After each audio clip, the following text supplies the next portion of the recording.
കടലിന്റെ മക്കളുടെ കർമ്മധീരതയിൽ കേരളം അഭിമാനത്തോടെ നന്ദി പറഞ്ഞ നിമിഷമായിരുന്നു ഇത്.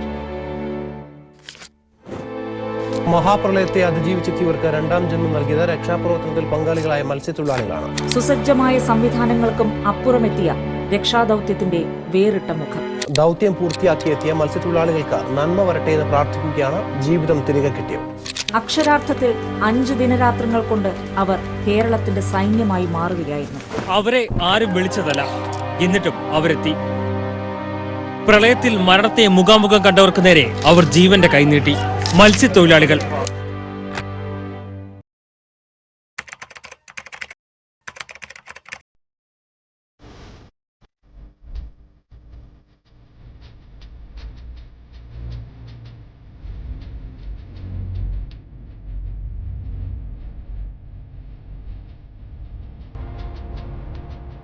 കേരളത്തിൽ ഒരു പ്രളയമുണ്ടായപ്പോൾ, ഒരു പ്രശ്നം ഉണ്ടായപ്പോൾ ഞങ്ങൾ എല്ലാം ഇട്ടിട്ട് ഞങ്ങളുടെ തൊഴിൽ വഞ്ചിയുമെടുത്ത് ഞങ്ങൾ കേരളത്തിൽ നിന്ന് മക്കളെ രക്ഷിക്കാൻ ഞങ്ങൾ ഓടി വന്നപ്പോൾ അന്ന് മുഖ്യമന്ത്രി ഉൾപ്പെടെ പറഞ്ഞ കേരളത്തിൻ്റെ സൈന്യമാണ് ഞങ്ങളത്.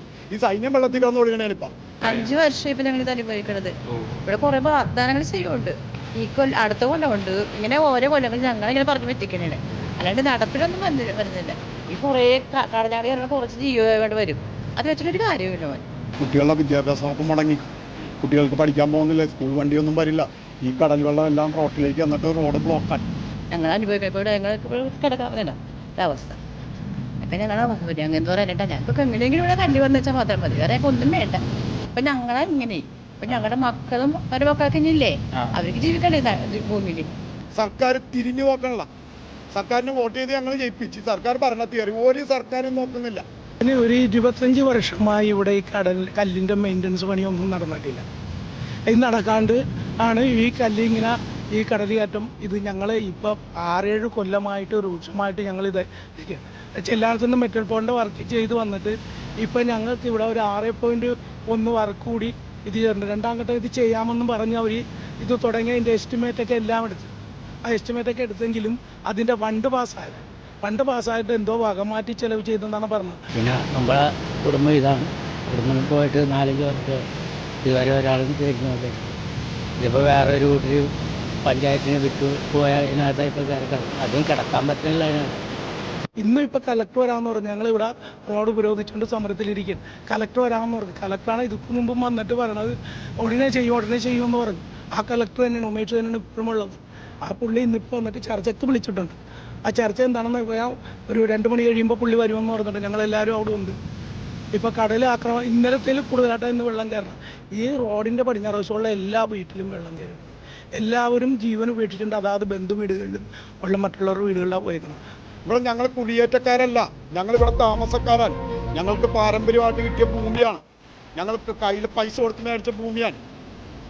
ഞങ്ങൾ തൊഴിലും മത്സ്യമേഖലയാണ്. ഞങ്ങളല്ലാതെ സർക്കാരിൻ്റെ ഭൂമിയിൽ കുടിയേറി താമസിക്കുന്ന ഒരാളാണെങ്കിൽ സർക്കാർ ചെയ്യണ്ട.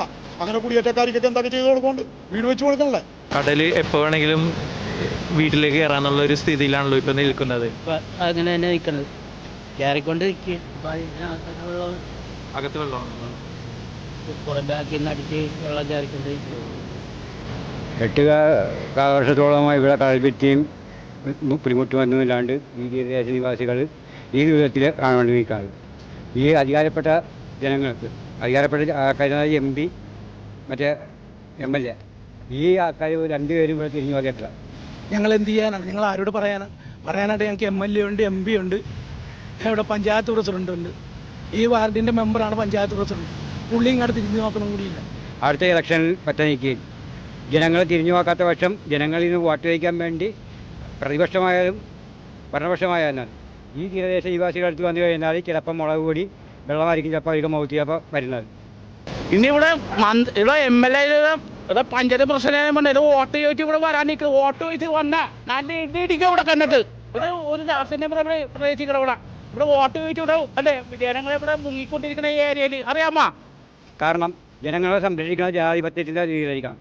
ഇത് ജനാധിപത്യമല്ല, ഇത് അനാധിപത്യമാണ്. ജനങ്ങളെ ചൂഷണം ചെയ്യാനായി കാണിക്കുന്നത്. ഈ ചൂഷണത്തിൻ്റെ രീതിയിലാണ് ഇപ്പോൾ ജനങ്ങൾ ഇപ്പോൾ ഏറ്റവും ബുദ്ധിമുട്ടിൽ നിൽക്കുന്നത്. എത്ര കുടുംബങ്ങളെ ഇവിടെ കുമ്പളെങ്കിലും ചെല്ലാൻ താമസിക്കുക. ഇവിടെ ഒരു കല്ല് ഈ ഏരിയ കൊണ്ടത്തില്ല. ഇവിടെ MLA വേണ്ട, ഇവിടെ പ്രസിഡന്റും വേണ്ട, ഒന്നും വേണ്ട. ഇവിടെ അറിയാമോ? 15ാം വയസ്സ് തൊട്ട് ഞാൻ 8ാം ക്ലാസ് 9ാം ക്ലാസ് ഹൈസ്കൂളിൽ പഠിക്കുമ്പോൾ കല്ലായിരുന്നു ഇവിടെ. ആ കയറ്റൂടെ കറലുണ്ട്. ഇപ്പൊ വരെ നമുക്ക് ഇതാണ്ട ചോറ് പോലും ഒന്നും പോലും വായിച്ചിട്ടില്ല ഇവിടെ. ഈ കയറ്റ ഇന്നലെ കയറ്റ ഈ കുടുംബത്തിലെല്ലാരും കയറി ഇവിടെ. ഈ കിടക്കുമ്പോ അത്ര എല്ലാവരും ആൾക്കാരെ വീട്ടിൽ കയറി. ഇത് പഞ്ചായത്ത് പ്രസിഡന്റ് ഉണ്ട്, അയ്യൻ്റെ കൊണ്ട് ഒരു MLA ഉണ്ട്, അയാൾക്കൊണ്ട് വോട്ട് കിട്ടാറ്റിനെ ഇവിടെ കല്ലടിക്കാതെ ചെല്ലാഞ്ചേരി വോട്ട് കൊടുത്തുണ്ട്. ഇത് ആ കല്ല് അവിടെ കണ്ടടിക്കുക അയാള്. ഇവിടെ ഒരു കല്ല് പോലും അടിച്ചില്ല ഏരിയയിൽ അയാള്. ഇവിടെ പണിക്കാൻ പോകാൻ പറ്റില്ല. എത്ര ഗുണമായി ഇവിടെ പറ്റില്ല കിടക്കുന്ന ഇവിടെ ഏരിയയിൽ.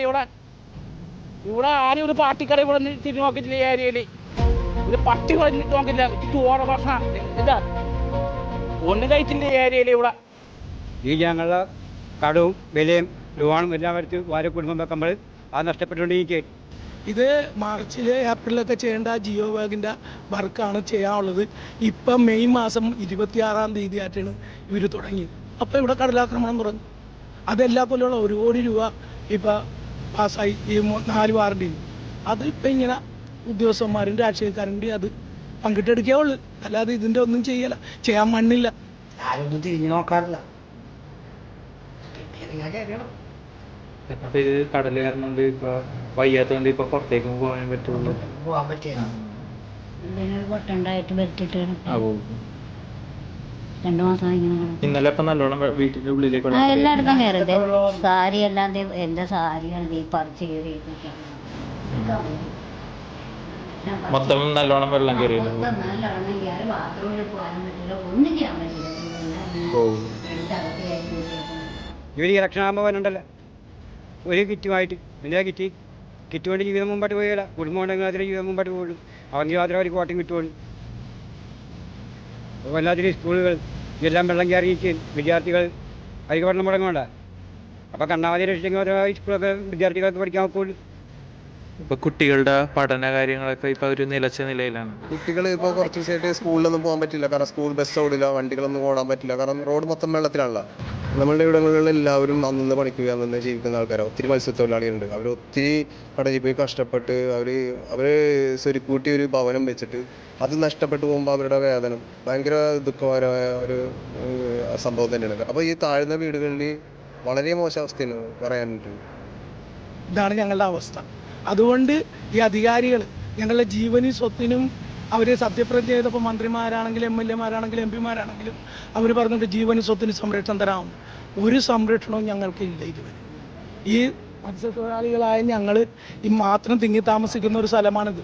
ആ മത്സ്യത്തൊഴിലാളികളായ ഞങ്ങളോടൊരു പരിഗണന കാണിക്കണില്ല. ഇതാണ് ഞങ്ങൾക്കുള്ളത്.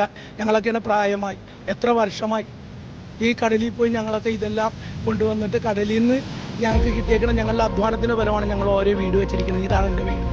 ആ വീടാണിപ്പോൾ ആ സ്വപ്നമായിട്ടുള്ള ആ വീടാണിപ്പോൾ ഈ തകർന്നുകൊണ്ടിരിക്കുന്നത്. അപ്പോൾ ജിയോ ബാഗ് വെച്ച് ഞങ്ങളെ കഷ്ടപ്പെടുത്തണ്ട. ആ പൈസ വെറുതെ സർക്കാരിൻ്റെയും നിങ്ങളുടെയും സമയം പോയി അത് വേസ്റ്റ് ആക്കണ്ട. ഞങ്ങൾക്ക് ശാശ്വതമായ പരിഹാരം എന്ന് പറഞ്ഞാൽ ടെട്രോ കോഡും കുഞ്ഞുമുട്ടും. ഇതാണ് ഞങ്ങളുടെ കാര്യം. ഇതാണ് ഞങ്ങൾക്ക് നേടിയിട്ടുണ്ട്. അത് സാധിച്ചു തരാൻ പറ്റും എങ്കിൽ നിങ്ങളത് സാധിച്ചു തരിക. ഞങ്ങൾ ആണുങ്ങളാണ്, ഞങ്ങൾക്ക് അറിയാൻ പറ്റില്ല. പക്ഷെ ഞങ്ങളുടെ പെണ്ണുങ്ങൾ കരയും. എങ്കിലും ഞങ്ങൾ കരഞ്ഞു പോകും. ഞങ്ങളുടെ വീടിന്റെ ഒക്കെ അവസ്ഥ അതാണ്.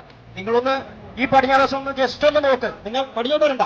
നിങ്ങൾ ഈ പാലത്തിന്റെ അവിടെ നിന്ന് നോക്കി അറിയാം ഞങ്ങളുടെ ജീവിതം എങ്ങനെയാണെന്ന്. ഞങ്ങൾക്ക് ഞങ്ങളുടെ കാലും ശരീരവും നനയാതെ നിൽക്കണമെങ്കിൽ ഈ റോട്ടിൽ വരണം. ഞങ്ങളുടെ വീടുകളിൽ ഇല്ല, ഞങ്ങൾ മൊത്തം നനയും. അതേ ഒരു സ്ഥിതിയാണ് ഞങ്ങൾക്ക്. അപ്പൊ നിങ്ങളാൽ കഴിയുന്ന സഹായം നിങ്ങൾ ചെയ്തു തരിക.